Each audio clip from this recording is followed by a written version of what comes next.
लोक असं म्हणतात की बाहेरून आलेल्या लोकांना ही सांगली खूप पावते आणि ते खरंच आहे की हा, जो की सांगलीचा आपला गणपती आहे की जे बाहेरून लोक येतात आणि ते इथे काहीतरी बोलतात ते खरंच होतं. आणि कार्यकारी क्रीडा अधिकारी आहेत मित्रांनो, त्यांचं आता नुकतंच सिलेक्शन झालेलं आहे म्हणून आपण त्यांची मुलाखत घेतोय आणि एक मेहनतातून मुलगी पुढे आलेली आहे. वर सगळं नवीनच आणि तेव्हा पुणे म्हणजे खूप मोठं वाटायचं की पुणे खूप मोठी सिटी आणि आपण एवढं गरीब परिस्थितीनं पुण्यात कसं जायचं. पळत असला, काहीतरी व्यायाम करत असला की अरे यार खेळून काय होतं का, खेळून काय नोकरी लागते का, होतं की नाही होतं. हेच माझी आई म्हणायची वडिलांना की लोकांचे आई वडील मुलांना शाळेत पाठवतात, जबरदस्तीने ट्युशन लावतात, हा क्लास लावतात आणि तुम्ही मुलीला ग्राउंडवर पाठवतो, तुम्ही मुलीला पाण्यात टाकवतात का?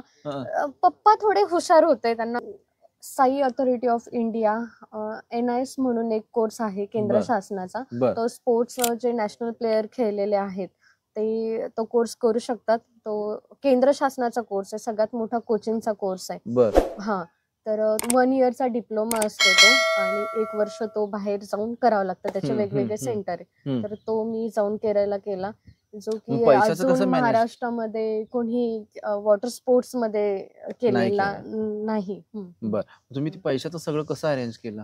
पैशाचं तेव्हा ती फी होती, मला वाटतं 80-90 हजार रुपये त्याची फी होती आणि राहणं वगैरे वेगळंच. म्हणजे तो कोर्स 2-2.5 लाखामध्ये जातो. वॉटर स्पोर्ट मध्ये मॅनेज केलं होतं आणि सकाळ संध्याकाळ मी त्यांच्या पाठीमागे लागून सर हे ऐसा क्या होता, ये क्या होता, ऐसा वैसा हिंदीमधनं त्यांना सगळं विचारायचे आणि त्यांच्याकडनं माहिती काढून घेत होते की जेणेकरून मला इंटरव्ह्यूला प्रॉब्लेम नको म्हणून. त्यात क्वालिफाय व्हायला आपण काहीतरी करूया. तर रात्री 2-2 वाजेपर्यंत त्या सरांनी माझे क्लास वगैरे घेतले आणि खूप मेहनत केली आणि ती एक्झाम मी क्वालिफाय झाले. त्यानंतर इंटरव्ह्यू वगैरे, फिजिकल वगैरे सगळं झालं आणि एवढी अपेक्षा होती की तिथे माझं 100% होणार हे मी गृहीत धरलेलं, का तर सगळं बेस्ट गेलेलं. हा, आणि खूप वाट बघितली आणि घरी पण असं सांगितलेलं की होईल माझं, झालंच आहे म्हणजे असं इतकं त्यांना विश्वास दिलेला आणि पूर्ण 1 इयर तरी अपेक्षा लावलेल्या. म्हणजे जागा निघाल्यापासून तर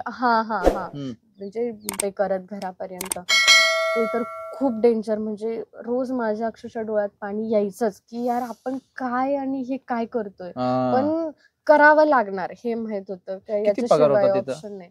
पगार काय 14-15 हजार रुपये, पण तेवढे का होईना मी घर चालायचं बाजारासाठी तरी मी देऊ शकत होती की मी आयतं खात नाहीये, मी काहीतरी मला हे पण करायचंय आणि हे पण करायचंय. तुम्हाला पण मला खुश ठेवायचं आणि मला पण माझ्यासाठी काहीतरी करायचं. अजून ठीक आहे, आचारसंहिता आता लागेल, रिझल्ट हे ते खूप वाट मध्ये, लोकसभेचे इलेक्शन वगैरे, त्यामुळे आचारसंहितेच 2 महिने गेले आणि खूप वाट बघितली यार आता झालं आपण सक्सेस हेच. आणि रिझल्ट आला आणि त्या दिवशी लिस्ट चेक केली आणि त्यात माझं नाव नाही. बापरे, आणि कसं शक्य आहे, फोन कोणाला करू की माझं नावच का नाही. सगळं आपल्याकडे असून ओपनचं मेरिट थोडं हाय लागलेलं आणि 2च मार्कावरनं ते सगळं फ्लॉप झालं आणि घरी सांगू कसं. आणि मग बहिणीला फोन करून सांगितलं आणि बहिणीने आमचे कोचेस वगैरे त्यांना, सर कसं पूजाचं नाव नाही, कसं पूजाचं नाव नाही. तर ते बोलले आम्हीच विचार करतो की पूजाचं नाव कसं काय नाहीये त्यामध्ये. तर म्हणे झालं असेल 1-2 मार्कावरून, आता ठीक आहे तुम्ही खरंच पुढे जा. मला एक गोष्ट सांगा, ऐन तारुण्यामध्ये आपलं स्वतःचं वय बॅलन्स करणं, सोबत करिअर मेंटेन करणं, करिअर मध्ये टॉपला जाणं, ही तारेवरची कसरत आहे मॅडम, बरोबर. ही तारेवरची कसरत करत असताना तुम्ही सांगा कसं ते मेंटेन केलं. प्रत्येकाचं वय असतं, खूप चढ उतार येत असतात प्रत्येकाच्या वयामध्ये, तसे माझ्या पण वयामध्ये खूप आले. पण त्यातनं पण काहीतरी करायचं, काही गोष्टी धरायच्या पण असतात, काही गोष्टी सोडायच्या पण असतात आणि त्या आपण कितपत धरू कितपत सोडू ते आपल्या मनावर कंट्रोल असतं. ते सगळं करून पण आपल्याला हे करायचंच आहे हे खूप महत्वाचं असतं. अनेक मुली म्हणजे मुलं मुली सगळेच खेळत असतात, ऐन तारुण्यात असतात, स्पोर्ट असो किंवा इतर कुठलेही क्षेत्र असो, हे जरा प्रेम आणि या सगळ्या रिलेशनच्या खूप आहारी जातात ऐन तारुण्यामध्ये. त्याच्यामुळे सोन्यासारखं इतकं छान करिअर होणारी पोरं आपल्या डोळ्यात देखत वाया जातात. त्यांना काय तुम्ही सल्ला द्याल? ठेवा जे आहे ते, पण हे पण वेगळं ठेवा. जे देव म्हणतो ना की आपण म्हणतो नाही का, मला देवा एकच पाहिजे, मला हे. मग आता जर मी अजून मागितलं तर देव म्हणेल हिला मी काय काय देऊ, असं व्हायला नको. स्पर्धा खूप आहे देवाकडे. हा, त्याच्यामुळे एकच मला मागणं होतं की मला नोकरी पाहिजे आणि मिळाली. Yes yes. आता तुम्हाला कसं वाटतंय पूजा पडोळ कार्यकारी क्रीडा अधिकारी असं ऐकाय कसं वाटतं? खूप छान वाटतं. Yes yes. मित्र नमस्कार. आज आपण कृष्णामाई या नदी पात्रात आहोत मित्रांनो. अतिशय सकाळची मॉर्निंग फ्रेश आहे. बोटीत बसून स्पोर्ट एक्झिक्युटिव्ह ऑफिसर आहेत आपल्यासोबत, त्यांच्यासोबत ती मुलाखत करतोय. त्या मुलीचा संघर्ष खूप आहे मित्रांनो. नाशिक सारख्या ग्रामीण भागातून ती येते मित्रांनो आणि ती पुणे सांगली अशा ठिकाणी प्रॅक्टिस करते मित्रांनो. वेगवेगळ्या अडचणी असतात. सर्वसामान्य कुटुंबातून येत असताना अनेक अडचणींचा सामना करावा लागतो मित्रांनो. उपाशी राहावं लागतं एक वेळचं. आपल्याला उद्या काय होणार हे आपल्याला माहित नसतं मित्रांनो, पण आज आपण लढत असतो. ही मोटिवेशन मित्रांनो हे फक्त उपाशी पोट असणारं देऊ शकतं. बराच संघर्ष या सगळ्या संदर्भात आपण खूप छान चर्चा करणार आहोत. ज्या कृष्णा नदीत आहोत आपण मित्रांनो, त्या कृष्णा नदी 2019च्या दरम्यान खूप चर्चेत आली इथला महापुरामुळे मित्रांनो. ताई नमस्कार. नमस्कार. मला सगळ्यात पहिल्यांदा सांगा, हे तुम्हाला कसं वाटतंय? तुम्ही किती दिवसातून आला इकडे? इथे तुमच्या आठवणी आहेत? माझ्या इथे खूप साऱ्या आठवणी आहे आणि माझे सगळे जुने दिवस आठवले, जे की मी नाशिक मधनं सांगलीत कशी आली होती, कशासाठी आली होती, आणि हीच वेळ असेल ती मला वाटतं. आणि हेच ते क्लब की आम्ही सगळ्यात पहिल्यांदा इथे आलेलो आणि सरावासाठी, प्रॅक्टिससाठी आणि पुढे काहीतरी होण्यासाठी हेच मी ठिकाण निवडलं होतं. आणि मला विश्वास होता की ह्याच ठिकाणी मी काहीतरी घडेल. आणि इथले लोक असं म्हणतात की बाहेरून आलेल्या लोकांना ही सांगली खूप पावते, आणि ते खरंच आहे की जो की सांगलीचा आपला गणपती आहे, की जे बाहेरून लोक येतात आणि ते इथे काहीतरी बोलतात, ते खरंच होतं. आणि कार्यकारी क्रीडा अधिकारी आहेत मित्रांनो, त्यांचं आता नुकतं सिलेक्शन झालेलं आहे, म्हणून आपण त्यांची मुलाखत घेतोय. आणि एक मेहनतातून मुलगी पुढे आलेली आहे. तुम्हाला स्पोर्ट मध्ये काहीतरी करिअर करावं असं केव्हा वाटलं होतं? मला लहानपणापासूनच वाटत होतं की काहीतरी वेगळं निवडावं. अभ्यास तर सगळेच करतात, पण आपण काहीतरी वेगळं निवडावं. आणि वडिलांना पण स्पोर्ट्सची खूप आवड होती, पण त्यांच्या काळात ते त्यांना भेटलं नाही. आणि ते पण सतत टीव्हीवर वगैरे स्पोर्ट्स बघायचे आणि त्यांना वाटत होतं की माझ्या घरात कोणीतरी क्रीडा क्षेत्रात असावं. बरं, मला सांगा, तुमचा पुण्याला जाण्यापर्यंतचा एक प्रवास आहे, आजी सोबत असणं वगैरे, तुम्हाला किस्सा आधी सांगा. A to Z किस्सा सांगा, इन शॉर्ट सांगा पण. अच्छा. मी नाशिकमध्ये प्रॅक्टिस करत होती लहान असताना, आणि तिथे मला व्यवस्थित पर्याय दिसत नव्हते, मार्ग दिसत नव्हता. त्यामुळे रिसर्च करता करता मी पुणे हा ऑप्शन निवडला की तिथे चांगलं क्लब आहे, आपण तिथे प्रॅक्टिस करूया म्हणून. आणि मी तिथे गेली पुण्यात आणि प्रॅक्टिस चालू केली.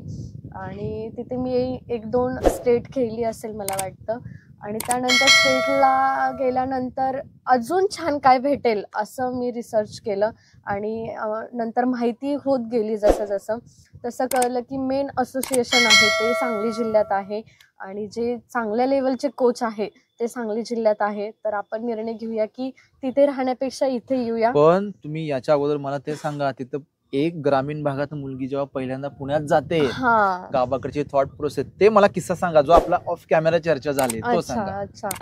तर पुण्यात गेल्यावर सगळं नवीनच. आणि तेव्हा पुणे म्हणजे खूप मोठं वाटायचं की पुणे खूप मोठी सिटी, आणि आपण एवढं गरीब परिस्थितीनं पुण्यात कसं जायचं, एवढे पैसे कसे मॅनेज करणार. पण वडील म्हटले की मी करेल, तू जा म्हणून. आणि आम्ही पुण्यात आलो. आणि तिथे रूम घेताना तर पुण्यात आलो आणि सरांनी वगैरे आम्हाला रूम वगैरे दाखवली. तर ते रूम बघून आम्ही खूप शॉक झालो. ते रूम म्हणजे ते असं झोपडपट्टी टाईप होतं, आणि सगळं कॉमन, सगळं वॉशरूम वगैरे अशी लाईन होती, आणि सगळे बिहारचे वगैरे लोक होते. आणि आपण कसं इथे राहणार, आणि खूप भीती होते मनामध्ये. मग घरच्यांनी विचार केला की तुला एकटीला आम्ही नाही ठेवू शकत. का तर वय किती होतं किंवा शिक्षण काय सुरू होतं? माझी नुकतीच 10वी झालेली आणि 11वीला मला तिथे प्रवेश घ्यायचा. मित्रांनो, ग्रामीण भागात एखादी मुलगी 10वीतनं पुण्याला जाणे खूपच मोठी गोष्ट आहे. आणि तिथे मग विचार केला की कसं राहणार. तर मग मी म्हंटल की मी करेल मॅनेज, काहीतरी करायचंय म्हटल्यावर इथे राहावं लागेल. आणि पप्पा बोलले की आपण आजीला तुझ्यासोबत ठेवूया. आणि ते मला खूप हर्ट पण झालं की आपल्यासाठी एका आईला, आणि तिचं वय एवढं, आणि ती किती वय होतं तेव्हा?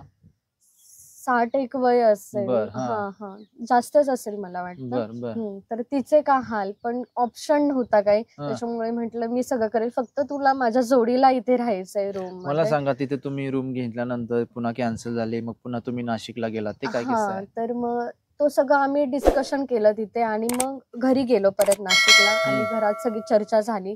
मग त्यांनी थोडं काळजावर दगड ठेवा म्हटलं, मी पण माझ्या ठेवते आणि आपण कशासाठी? की पुढे जायचंय म्हटल्यावर काहीतरी आपल्याला सफर करावाच लागेल, तेव्हाच हे होणार. ह्या सगळ्या अडचणी येणारच, पुढे खूप अजून येणार खूप. तर त्यावर सगळ्यांवर आपल्याला मात करूनच आपल्याला पुढे जायचंय. आणि मी खूप त्यांना समजवलं, त्यांनी पण मला समजून घेतलं आणि निर्णय घेतला की आपण हिला पुण्यात ठेवूया. बरं, मग ठेवलं पुण्यात. हो. किती साली ठेवलं पुण्यात? 2014-15 असेल मला वाटतं. 2014-15 तुम्ही 10वीला होता, तेव्हा तुम्हाला पुण्यात ठेवलं. ओके, बर. मग पुण्यातनं तुम्ही तिथं प्रॅक्टिस केलं, तर सांगलीला यावं हे लिंक कशी लागली? मग कॉम्पिटिशन खेळत खेळत गेले आणि सगळे तिथं जेव्हा कॉम्पिटिशनला येत होते तेव्हा सगळे जिल्हे येत होते आणि तेव्हा मग हा सांगली जिल्हा पण असायचा, पण पॉप्युलर सांगली जिल्हा होता आणि मेन जो मेन नौकायन गेम आहे हा इथनं सांगलीतनं चालू झालेला आहे. त्यांनी ही परंपरा केली. म्हणजे काय की इथे सांगलीमध्ये होड्यांच्या स्पर्धा असतात पारंपरिक, त्यातनं हा डेव्हलप गेम वॉटर स्पोर्ट्स, हे तर पारंपरिक गावासाठी झालं, पण एक देशासाठी काय, तर हे नौकायन गेम जो की ऑलिम्पिक गेम आहे.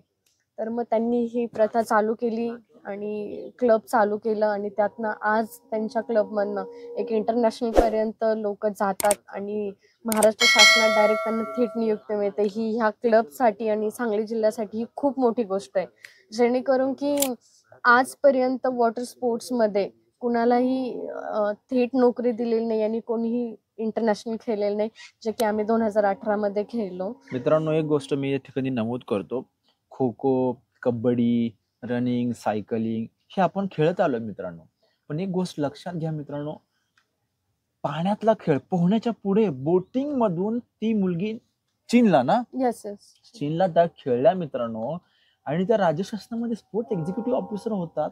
ही गोष्ट साधारण नाही हो. आपण आजही म्हणतो गावात एखादी मुलगी किंवा मुलगा पळत असला, काहीतरी व्यायाम करत असला की अरे यार, खेळून काय होतं का, खेळून काय नोकरी लागते का, होतं की नाही? होतं. हेच माझी आई म्हणायची वडिलांना की लोकांचे आई वडील मुलांना शाळेत पाठवतात, जबरदस्तीने ट्युशन लावतात, हा क्लास लावतात, आणि तुम्ही मुलीला ग्राउंडवर पाठवतो, तुम्ही मुलीला पाण्यात टाकवतात का? पप्पा थोडे हुशार होते, त्यांना कळत होत्या काही गोष्टी स्पोर्ट्स मधल्या, पण आईला नव्हतं काही कळत. तिला वाटायचं खेळून काय होणार आहे, ठीक आहे ही मेडल आणती, ह्या मेडलचं काय करायचं, सर्टिफिकेट.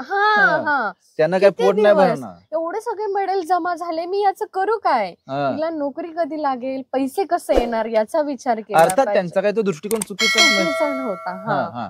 आणि सगळ्यांची मेंटॅलिटी तीच असते की काय खेळ म्हणजे काय, पण जसं जसं आता युग बदलतंय तसं तसं कळते की खेळातनं पण लोक कुठे जाऊ शकतात आणि काय काय करू शकतात. खरी गोष्ट आहे. मला एक गोष्ट सांगा, मग सांगलीत आल्यानंतर तुमचा कसा प्रवास झाला, त्याच्यानंतर तुम्ही इथून बेंगलोर असं म्हणजे तुमचा स्पोर्ट मधला केरळचा कोर्स पण झाला.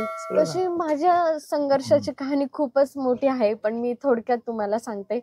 पुण्यानंतर मी सांगलीत आले. सांगलीत ऐका ना, ती मोठी जी कहाणी आहे ना, आम्हाला जशीच्या तशी ऐकायची, फक्त इन शॉर्ट ऐकायची. अच्छा, तर मग सांगलीत आले. इथे पण खूप अडचणी, राहण्याचं खाण्याचं सगळं. पहिल्यांदा आला तेव्हा तिथे कुठेतरी ते जे क्लब आहे तिथनच आम्ही गेटवर उडी मारलेली. ते सगळं माझं भांडी वगैरे जेवणाची पुण्यातलं तसंच मी सगळं त्या क्लब मध्ये ठेवलं. रूम वगैरे शोधली, परत तिथे शिफ्ट झाले. 1-2 दिवस मला वाटतं मी इथेच राहिलेली. तिथे राहिलेला. मग तुम्हाला काय म्हणाले सर वगैरे, कसं काय? सर म्हटले हे सगळा आपला एरिया आहे, इथे सगळे ओळखीचे आहे, तुला कुठेही काही त्रास होणार नाही, आम्ही कायम तुझ्या पाठीमागे आहे. आणि त्यांनी खूप मला साथ दिली आणि जिथे नाही तिथं ते माझ्यासाठी उभे राहिलेत.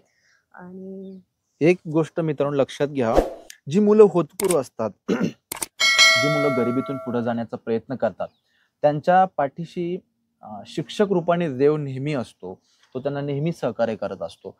कंटिन्यू करा. बरं, मला एक सांगा, तुम्ही केरळला काहीतरी तुमचं शिक्षण झालंय, त्या शिक्षणाबद्दल मला जरा सांगा आणि त्याचं इतर मुलांनी शिक्षण घ्यावं याच्यासाठी पण सांगा. तर Sai authority of India NIS म्हणून एक कोर्स आहे केंद्र बर शासनाचा. बर तो स्पोर्ट्स जे नॅशनल प्लेयर खेळलेले आहेत ते तो कोर्स करू शकतात. तो केंद्र शासनाचा कोर्स आहे, सगळ्यात मोठा कोचिंगचा कोर्स आहे. बर हां. तर 1 इयरचा डिप्लोमा असतो तो आणि 1 वर्ष तो बाहेर जाऊन करावा लागतं. त्याचे हम्म हम्म वेगवेगळे हम्म सेंटर आहे. हम्म तर तो मी जाऊन केरळला केला. जो मग की पैशाचं अजून कसं मॅनेज महाराष्ट्रामध्ये कोणी वॉटर स्पोर्ट्समध्ये नाही केलेला केलं? नाही. बर तुम्ही ते पैशाचं सगळं कसं अरेंज केलं? पैशाचं तेव्हा ती फी होती, मला वाटतं 80,000-90,000 रुपये त्याची फी होती आणि राहणं वगैरे वेगळंच. म्हणजे तो कोर्स 2-2.5 लाखामध्ये आता जातो तो तो वॉटर कोर्स. स्पोर्ट मधला कोर्स मग तिथं काय तुम्हाला काय 24 तास पाण्यातच?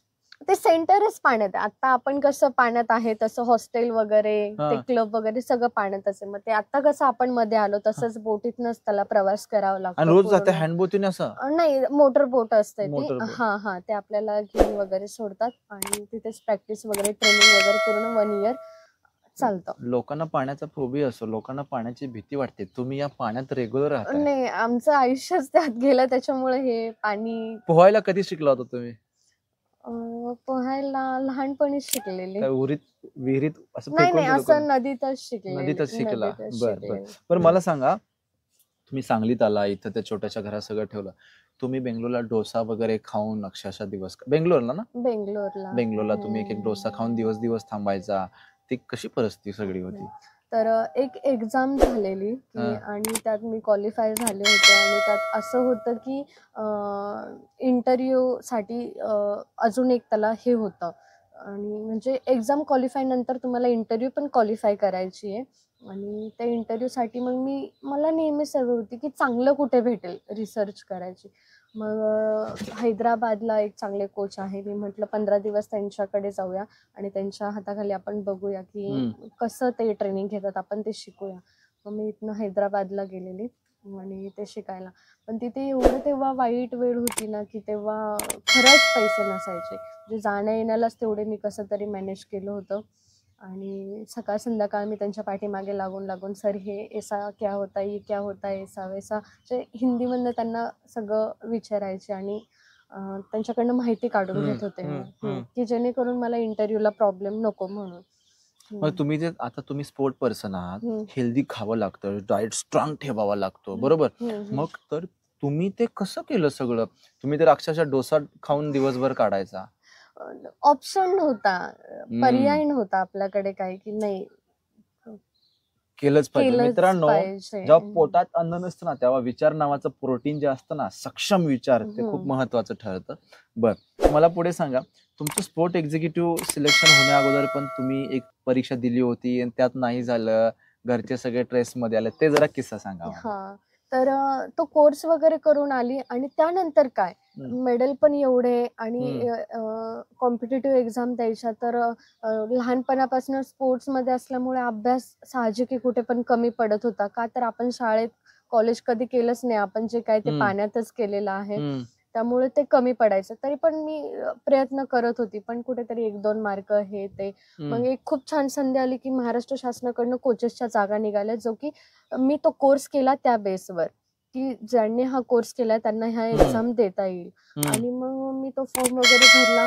नंतर 1 वर्ष पूर्ण क्लास केला की आपण त्यात क्वालिफाय व्हायला आपण काहीतरी करूया. तर रात्री 2-2 वाजेपर्यंत त्या सरांनी माझे क्लास वगैरे घेतले आणि खूप मेहनत केली आणि ती एक्झाम मी क्वालिफाय झाले. त्यानंतर इंटरव्ह्यू वगैरे, फिजिकल वगैरे सगळं झालं आणि एवढी अपेक्षा होती की तिथे माझं 100% होणार हे मी गृहीत धरलेलं, का तर सगळं बेस्ट गेलेलं. हा आणि खूप वाट बघितली आणि घरी पण असं सांगितलेलं की होईल, माझं झालंच आहे, म्हणजे असं इतकं त्यांना विश्वास दिलेला आणि पूर्ण 1 इयर तरी अपेक्षा लावलेल्या. म्हणजे जागा निघाल्यापासून तर म्हणजे सगळ्यात पहिल्यांदा जेव्हा जो GR आला रात्रीचा, तर महाराष्ट्रामध्ये सगळ्यात आधी मीच खोलून बघितला असेल. मी एवढी आतुरतेने जेव्हा पेपरला न्यूज आली होती अशा अशा जागा येणार ना, मी रोज वाट बघायची कधी ते ओपनला किती जागा, ओबीसीला किती जागा, हे सारखं बघत असायचे. आणि ते आलं आणि त्या रात्रीपासून मग ठरवलं की नाही, ही पोस्ट आपल्याला काही पण करून करायचं. पूर्ण त्याच्या मागे लागली, सगळं सोडून दिलं मी पूर्ण आणि ते करत करत मग क्लास वगैरे करायची आणि पण इतके प्रॉब्लेम की मी नुसतं वर्षभर जर यात घालवलं तर घर कसं चालणार आणि माझे स्वतःच हे. तर मग ते करता करता नाशिकमध्ये एक संस्था आहे मोठी MVP म्हणून, तिथे गेली आणि माझ्या कोर्सच्या बेसवर मला तिथे एक साधीशी नोकरी भेटली, जे की फिजिकल एज्युकेशन मध्येच. पण तुम्ही ते 50 किलोमीटर अपडाऊन पण ते अंतर एवढं त्यांनी घराजवळ माझ्या दिलं नाही. त्यांनी दिलं ते मला कमीत कमी माझ्या घरापासून 60-1 किलोमीटर फक्त जाणं असेल आणि येणं म्हणजे 120 किलोमीटर, आणि ते पण बसने जायचं, आणि ते पण आपण स्वतः खर्च करून जायचं. मग मंथली पेमेंट येणार. आणि ते बसलाच रोज 100-200 रुपये कसं पण जात होते, येऊन जाऊन टप्पे टप्पे करत घरापर्यंत. ते तर खूप डेंजर. म्हणजे रोज माझ्या अक्षरशः डोळ्यात पाणी यायचंच की यार आपण काय आणि हे काय करतोय, पण करावं लागणार हे माहित होतं. याच्याशिवाय ऑप्शन नाही. पगार काय 14-15 हजार रुपये, पण तेवढे का होईना मी घर चालायचं बाजारासाठी तरी मी देऊ शकत होती, की मी आयतं खात नाहीये, मी काहीतरी मला हे पण करायचंय आणि हे पण करायचंय. तुम्हाला पण मला खुश ठेवायचं आणि मला पण माझ्यासाठी काहीतरी करायचं असं. बर, मग तिथे तुम्ही येणं जाणं करायचे. तो जॉब पण केला, क्लास पण केला, अभ्यास पण केला. तो किती महिने केला? डोळ्यात अश्रू यायचे, बसने प्रवास करायचा? 8-9 महिने केला असेल. 8-9 महिने केला. मग त्याच्यानंतर इकडे होईल पण इकडे पण नाही झाला. मग जॉब करत करत रिझल्टची पण वाट बघायचे. नाही, थोडा दिवस करायचे. हे काय माझं इकडे झालं की मी लगेच जाणार आहे हे अपेक्षा. अजून ठीक आहे, आचारसंहिता आहे, आता लागेल रिझल्ट, हे ते खूप वाट मध्ये, लोकसभेचे इलेक्शन वगैरे, त्यामुळे आचारसंहितेच 2 महिने गेले आणि खूप वाट बघितली. यार आता झालं, आपण सक्सेस हेच. आणि रिझल्ट आला आणि त्या दिवशी लिस्ट चेक केली आणि त्यात माझं नाव नाही. बापरे, आणि कसं शक्य आहे, फोन कोणाला करू की माझं नावच का नाही. सगळं आपल्याकडे असून ओपनचं मेरिट थोडं हाय लागलेलं आणि 2च मार्कावरनं ते सगळं फ्लॉप झालं. आणि घरी सांगू कसं, आणि मग बहिणीला फोन करून सांगितलं. आणि बहिणीने आमचे कोचेस वगैरे त्यांना, सर कसं पूजाचं नाव नाही, तर ते बोलले आम्हीच विचार करतो की पूजाचं नाव कसं काय नाहीये त्यामध्ये. तर म्हणे झालं असेल 1-2 मार्कावरनं, आता ठीक आहे, अभ्यास कमी पडला असेल थोडा, पण इंटरव्ह्यू आणि फिजिकलला वगैरे तिला मार्क्स खूप छान आहे, पण पेपरला थोडेफार तिला कमी आले म्हणून.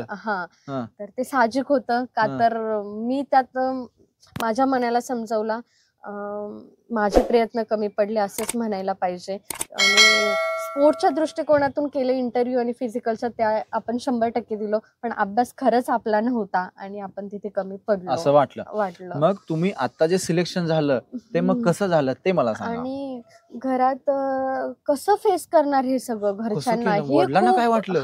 हे खूप, मला माझ्या आयुष्याबद्दल माझ्या आई वडिलांना काय वाटेल हे मी कायम विचार करत आलेले. आणि सगळं जग एका साईडला, सगळा विचार एका साईडला, आणि त्या दोघांचा विचार कायम एका साईडला असायचा. जे काही करायचे, कुठे पण दिवस काढलेले आहे, फक्त नाही, मला त्यांना काहीतरी द्यायचंय म्हणूनच मला हे सगळं करायचंय, हे कायम माझ्या डोक्यात होतं. आणि तीच मला कायम माझ्या शरीराने, माझ्या मनाने विल पॉवर मला दिलेली आहे की त्यांना जर तुला चांगले दिवस दाखवायचे असेल तर तुला ते करावं लागेल. त्यात नातेवाईक, समाज, हे ते खूप काही असतं. एका मुलीला बाहेर पाठवणं आणि तिच्याबद्दल वाईट चर्चा करणं, ह्या सगळ्या गोष्टी, त्याला उत्तर एकच असतं की आपलं यश, हेच एक उत्तर असतं. आणि आज तेच मी सगळ्यांना दिलेलं आहे की बोट फिरवा पण पूर्ण सगळीकडे.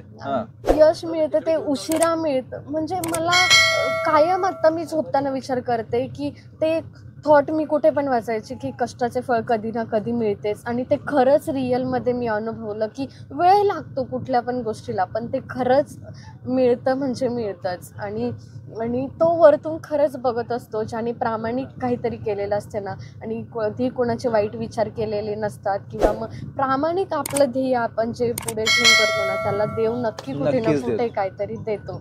आणि खरंच सत्यात मला सांगा, तुम्ही तुमच्या वडिलांना म्हटलं असेल माझी लेक एवढी अपेक्षा ठेवून हे सगळं करते आणि तिचं आता तिथं नाही झाल्यावर वडिलांचं काय मानसिकता? आणि त्यांच्या मनात तर खूप सारे, पण मला त्यांना दाखवायचं नव्हतं की मी खरंच हारलोय म्हणून, की मला खूप वाईट वाटलंय. तिकडे ते त्यांना दाखवत होते. मी तेव्हा बाहेर BPEDच्या एक्झामसाठी होते, तर घरात ते खूप हे पण मला फोन केल्यावर का तुझं आयुष्य संपलं का?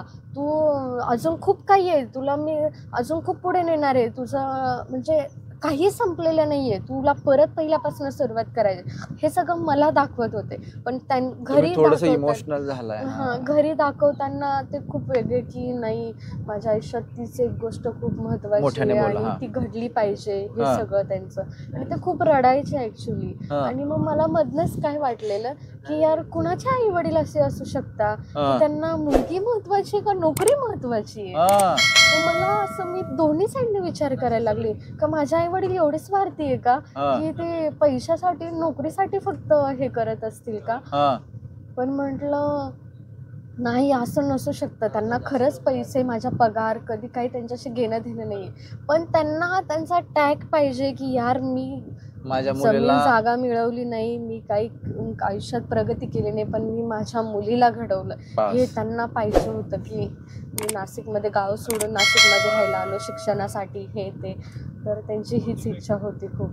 ते झालं. मग मला सांगा, तुमचं सिलेक्शन पण नंतर झालं ना? नंतर झालं. आणि मी 2018 मध्ये चायनाला खेळलेली, तिथं मला मेडल लागलेलं.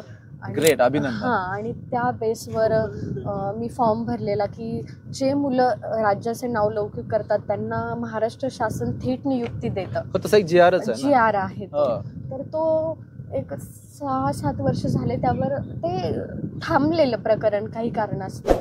तर ते थांबलेलं आणि आता अचानक त्याचा रिझल्ट लागला की थेट नियुक्तीचं 2018 पासून झाली आणि त्यात लिस्टला नाव आलं. काय वाटलं लिस्टला नाव आल्यावर? आणि खूपच म्हणजे अनबिलिव्हेबल होतं की पहिल्यांदा डोक्यात आणि पहिल्यांदा म्हणजे असं की नोकरी भेटेल हे वाटलं नव्हतं. म्हणजे ती भेटेल नाही भेटेल, आपण 2018ला भरलेलं, त्याचा रिझल्ट 2000, म्हणजे ते विसरून गेलेलं सगळं खरं म्हटलं तर.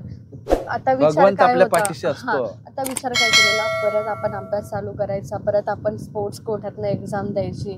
आणि असं कुठेतरी वाटत होतं की यार आपला अभ्यास कमी आहे, ते नाही होणार, मग पुढे काय करायचं. मग ठीक आहे, आपण कोर्स करून आलोय, आपण आपलं छान क्लब ओपन करू शकतो, बिझनेस करू शकतो, खूप खूप डोक्यात थांबणार तर नाही हे माहित होतं. घरी पण सांगत होती काही नाही झालं तरी थांबणार नाही, काही ना काही करत राहणार, कुठे ना कुठे काहीतरी. जे की महाराष्ट्रामध्ये कुठेच अशी अकॅडमी नाहीये, तशी मी ओपन करणार माझ्या स्वतःच्या नावाने अकॅडमी. माझं स्वप्न आहे मला स्वतःची जिम टाकायची खूप मोठी वुमेन्ससाठी, ते करेल. काही ना काही करेल हे कायम डोक्यात होतं. 10 आयडिया डोक्यामध्ये यायच्या, जेव्हा नाही झालं तेव्हा. पण हारला नाही तुम्ही? हारला नाही. आणि हे सगळं आलं जेव्हा ती लिस्ट लागली त्यात नाव, आणि सगळीकडे फोन, सगळ्यांचे फोन एकच की झालं बाबा मुलीचं. एकच गावात काय चर्चा झाली? गावात पण ते सगळीकडे तेच की फॉर्च्युनर घेऊन मिरवणूकच काढली. मिरवणुकीचे फोटो टाकेन मी. झालं एकदाच हेच की तिला तिच्या कष्टाला फळ आले. बस त्यांचं एकच आनंदच आनंद आणि सार्थक झालं त्यांच्या. आई काय म्हणाल्या? आई पण की आनंद झाला, जे आम्ही विचार केला होता की काहीतरी पाहिजे आम्हाला, ते आमच्या हाती लागलं. यस. खूप मोठी गोष्ट आहे मित्रांनो. ग्रामीण भागातली मुलगी जेव्हा अशा काही पदापर्यंत पोहोचते, खूप मोठी गोष्ट आहे. आणि त्या विशेष म्हणजे बोटिंग मधून, वॉटर स्पोर्ट मधून त्या राज्य शासनाच्या पदापर्यंत पोहोचले. म्हणून आम्ही मुलाखत सुद्धा मित्रांनो पाण्यात घेतोय. हे बघा, तुम्ही सगळं जे बॅकग्राऊंड बघताय, इतकं सुंदर बॅकग्राऊंड बघताय, ते पाण्यात घेतोय मित्रांनो आम्ही. पण मला एक सांगा, अर्थात तुम्ही उपाशी दिवस काढले, तुम्ही तुमच्या जेवणावरती अभ्यास केला, मेहनत घेतली. स्पोर्ट, साधं एखादा मुलगा चांगल्या घरातला स्पोर्टवर गेला तरी त्याला 10 गोष्टीचे ड्रायफ्रुट्स आणि पाण्याच्या बॉटल आणि जिमची कपडे किती पुरवलं जातं. आपल्याला जसं काहीच नाही मिळालं तरी तुम्ही तिथपर्यंत गेला. काय मनात जिद्द असली ना तरी ह्या सगळ्या गोष्टी फिक्या असतात त्याच्या पुढे. आणि जे आता कविता राऊत वगैरे हे तुम्ही ऐकलं असाल, काय होतं त्यांना? काहीच नव्हतं. आणि ह्या सगळ्या बोलायच्या गोष्टी, ज्याला करायचं असतं तो कसा पण करतोच, हे खरी गोष्ट खरंय. परिस्थिती हे कारण नाहीये. तर त्याच्यावर लढणं हे त्याचं खरं आहे. बस. तुम्ही इतर मुला-मुलींना काय सल्ला द्याल? सल्ला हाच असेल की ज्यांचा दृष्टिकोन आहे खेळातनं काहीच होत नाही आणि खेळ म्हणजे फक्त एक मनोरंजन आहे, हे नाहीये, तर खेळातनं हे खूप मोठं करिअर आहे. आणि त्यात वॉटर स्पोर्ट्स याकडे दुर्लक्ष केलं जातं किंवा बऱ्याच लोकांना हे काय हे माहित नाही, जेणेकरून जे लोक फिरायला वगैरे जातात हे बोटिंग आहे एवढंच माहित असतं. तुम्हाला पण माहित नव्हतं की हे खरंच असे गेम असतात म्हणून. म्हणजे मी जेव्हा हा हा तुमच्याबद्दल बोललो, तुमच्या हम्म करिअर आणि तुमच्या सगळ्या प्रवासाबद्दल आपली चर्चा झाली, तेव्हा हम्म माझ्या लक्षात आलं की याच्यातनं पण खूप मोठी मुलं पुढे हा जातात. आणि बर मुलींना तर खूपच संधी आहे बाकीच्या गेमपेक्षा. खूप युनिक गेम आहे. तर माझं सगळ्यांना एकच सांगणं असेल का खरंच स्पोर्ट्समध्ये उतरा आणि यातनं खूप काही तुम्ही करू शकता आणि तुम्ही खरंच पुढे जाल. पुढे जाल. मला एक गोष्ट सांगा, ऐन तारुण्यामध्ये आपलं स्वतःचं वय बॅलन्स करणं, सोबत करिअर मेंटेन करणं, करिअरमध्ये टॉपला जाणं, ही तारेवरची कसरत आहे मॅडम, बरोबर? ही तारेवरची कसरत करत असताना तुम्ही सांगा कसं ते मेंटेन केलं? प्रत्येकाचं वय असतं, खूप चढ उतार येत असतात प्रत्येकाच्या वयामध्ये. तसे माझ्या पण वयामध्ये खूप आले. पण त्यातनं पण काहीतरी करायचं, काही गोष्टी धरायच्या पण असतात, काही गोष्टी सोडायच्या पण असतात आणि त्या आपण कितपत धरू, कितपत सोडू ते आपल्या मनावर कंट्रोल असतं. ते सगळं करून पण आपल्याला हे करायचंच आहे, हे खूप महत्वाचं असतं. अनेक मुली म्हणजे मुलं मुली सगळेच खेळत असतात, ऐन तारुण्यात असतात, स्पोर्ट असो किंवा इतर कुठलेही क्षेत्र असो. हे जरा प्रेम आणि या सगळ्या रिलेशनच्या खूप आहारी जातात ताई ऐन तारुण्यामध्ये. त्याच्यामुळे सोन्यासारखं इतकं छान करिअर होणारी पोरं आपल्या डोळ्यात देखत वाया जातात. वाचायचं. त्यांना काय तुम्ही सल्ला द्याल? आणि नेहमी सांगायचे की ते तिथे ठेवा जे आहे ते, पण हे पण वेगळं ठेवा जे हा, आपल्याला करायचंय. करायचंय. हा हा. जेणे आपल्या आई वडिलांनी एवढा आपल्याला बाहेर ठेवलेलं आहे त्याचा विश्वास खरंच जपा आणि काहीतरी करा. हे मी कायम मुलींना सांगायचे. हे सगळं खोटं असतं, बाकीचं हा. खरंच खोटं असतं आणि ते- जे ते असतं काय असतं ते माहिती आहे? सक्सेसच खरं असतं. एक पोस्ट, एक टॅगच आपला जीवन आपण असतं. बदलू शकतो. हा हा हा हे थोड्या दिवसांचं असतं, बाकीच्या क्षणिक आहे, गोष्टी क्षणिक आहे. क्षणिक आहे. आणि करिअर हे आपल्याला लॉंग टाइम घेऊन चालतं आणि ती आपली ओळख निर्माण करून देतं. नाहीतर कोणी आपल्याला विचारत नाही. याआधी मला कोणीही काही विचारत नव्हतं किंवा हा. सोडून ही काय करते, ही काय चालू आहे हिचं, खेळणं चालू आहे, शिक्षण चालू आहे, पण यातनं काय मिळेल हे लोक त्याकडे नाही लक्ष देत. आणि का त्यांनी द्यावं? मला माझं स्वतःचं मन म्हणतं जोपर्यंत आपण काही होत नाही तोपर्यंत त्यांनी तरी का आपल्याला सहानुभूती द्यावी. एक्झॅक्टली. आणि लोक जे वाईट बोलतात ना ते बोलायलाच पाहिजे, तेव्हा आपल्याला कळेल, मोटिवेशन येईल की नाही बाबा हे असं बोलतात त्यामुळे आपल्याला कारण उत्तर एकच आहे की आपल्याला काहीतरी होणं हेच एक उत्तर आहे. आहे. आता हा विषय निघाला म्हणून सांगतो मित्रांनो, हे करिअर आहे, हे प्रेम आहे. तुम्ही जर हे करिअर असं पुढे घेऊन गेला तर हे सगळं पुढे तुम्हाला येतं मित्रांनो, कारण ते लाईफ टाईम चालत राहणार. पण तुम्ही हे करिअर मागून असं प्रेम बिम हे सगळं रिलेशन पुढे घेत गेला ना तर हे करिअर म्हणते तुझी मला गरज नाही, तुला प्रेम इम्पॉर्टंट, जा पुढे. मग असं आहे मित्रांनो, असंच आहे ना. त्याच्यामुळे मित्रांनो तुम्ही करिअर फोकस राहा. तुमचं आता वय किती आहे ताई? 24 वय आहे. तर राज्य शासनाच्या स्पोर्ट एक्झिक्युटिव्ह ऑफिसर आहेत. त्यांना पुढे खूप प्रमोशन आणि या सगळ्या गोष्टीसाठी खूप चांगल्या संधी आहेत ताई त्यांना. खरं तर खूप कौतुकाचीच गोष्ट आहे की तुम्ही इतक्या कमी वयामध्ये इथपर्यंत पोहोचला. पाय जमिनीवरती ठेवा आणि हे सगळं आनंद तुम्ही तर घ्याच आणि इतरांनाही द्या आणि इतर मुला मुलींच्या बद्दलही तुमच्या हातून चांगलं कार्य घडलं अशी आमची अपेक्षा आहे. जाता जाता इन शॉर्ट काय सल्ला? जे पण मला लोक भेटत गेली माझ्या ह्या संघर्षाच्या काळात त्यांनी खरंच मला खूप साथ दिली. जिथे जाल तिथे माझ्या पाठीमागे उभं राहिलं आणि त्यामुळेच हे सगळं शक्य आहे. जर कोणी मला इथपर्यंत आणलं नसतं, इथे मला कोणी ठेवून घेतलं नसतं, मला कॉम्पिटिशनला नेलं नसतं जिथे नाही, तर ते आज ही वेळ माझ्यावर नसतीच खरं म्हटलं तर. जे मला भेटलेत माझे गुरु वगैरे ते खरंच देवाच्या रूपात भेटले असंच मी कायम सांगेल आणि कायम मी त्यांना जपेन हेच. आणि मला एक दुसरी गोष्ट सांगा, म्हणजे अर्थात असतं ना की बाबा एक या व्यक्तीमुळं एक असतो एखादा व्यक्ती टर्निंग पॉइंट, आई वडील तर असतात किंवा इतरही आपले गुरुजन. जे मी ह्या ठिकाणी आहे आणि आता आपण जिथे गेलेलो तोच माझा टर्निंग पॉइंट आहे, तेच गुरु आहेत. तेच टर्निंग पॉइंट आहे. काय नाव म्हटलं त्यांचं? दत्ता पाटील आणि प्रताप जामदार सर म्हणून. हे दोघं त्यांनी तुम्हाला खूप सपोर्ट केला. एखाद्या आयुष्यातली सगळ्यात ती गोष्ट मला सतत अशी टोचत राहते असं काही आहे का? मला एकच गोष्ट टोचत होती की मला नोकरी पाहिजे, मला पोस्ट पाहिजे आणि म्हणजे भेटायच्या आधी मला तीच टोचत होती. आता काय टोचतंय मनात बाबांनो? की नाही, आता माझ्या सगळ्या इच्छा पूर्ण आता झालेल्या पूर्ण आहेत. आहेत. येस, हां, येस. माझी एकच इच्छा होती. म्हणजे देव म्हणतो ना, की आपण म्हणतो नाही का, मला देवा एकच पाहिजे, की हां. मला हे. मग आता मी जर अजून मागितलं तर देव म्हणेल हिला मी काय-काय देऊ? हां, असं हां. व्हायला नको. स्पर्धा खूप आहे खूप देवाकडे. आहे. हां, त्याच्यामुळे एकच मला मागणं होतं, की मला नोकरी पाहिजे आणि आणि ती मिळाली. मिळावी. Yes, yes. आता तुम्हाला कसं वाटतंय? पूजा पडोळ, कार्यकारी क्रीडा अधिकारी असं ऐकाय कसं खूप वाटतंय? छान वाटतं. Yes, yes. तुम्ही वेळ दिला. या मुलाखती संदर्भात खूप छान बोलला. ॲक्चुअली ह्यांची मुलाखत मित्रांनो इतकी ठरायची, पुढे जायची, ठरायची, पुढे जायची. माझंही शेड्यूल, त्यांचंही शेड्यूल, त्यात हे सगळं इलेक्शन. त्या सगळ्यांमधून आपल्याला वेळ निघाला आणि तुम्ही या मुलाखतीसाठी वेळ दिला, भरभरून बोलला. तुम्हाला अजून काय बोलायचंय? नाही, नाही. भरभरून बोलला. त्याबद्दल तुम्हाला खूप धन्यवाद. द हायवेतर्फे थँक यू. विशेष आभार. तुमचं करिअर, तुमचं आयुष्य फुलत राहो. थँक नमस्कार. यू. थँक यू नमस्कार. So much.